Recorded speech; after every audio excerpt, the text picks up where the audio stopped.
Deadlocks here again, and carrying on with the see what we can escape the cuffs with campaign that we're on. Today, I'm going to see if I can pay to get them off.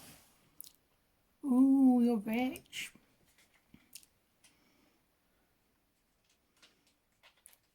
If you can get them off, you have to give me that £5. What? If you can get them off with that £5, you have to give me the £5. I'm not in on this bet. You have to be.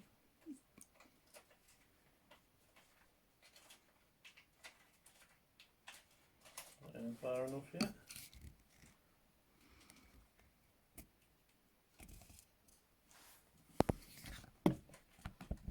Well, you're facing there, but I have to get your hands in because you're holding your hands too high. There we go.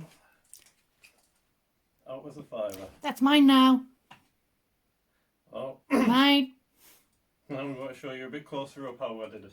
But it's mine. Yeah. Right, so it's actually pretty easy to get these ones like this. So you want to be getting your money.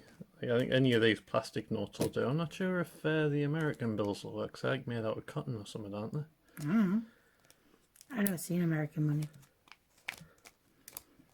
If you slide it in as far as you can without moving anything, then you might need to go the last couple of notches with the locking arm to get it quite tight against your wrist. Nice You queen. fold both sides down,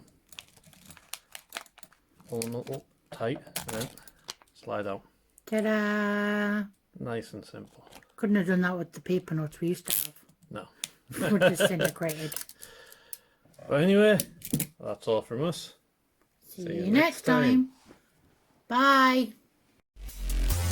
Jiggle. It won't open. Look, it won't jiggle.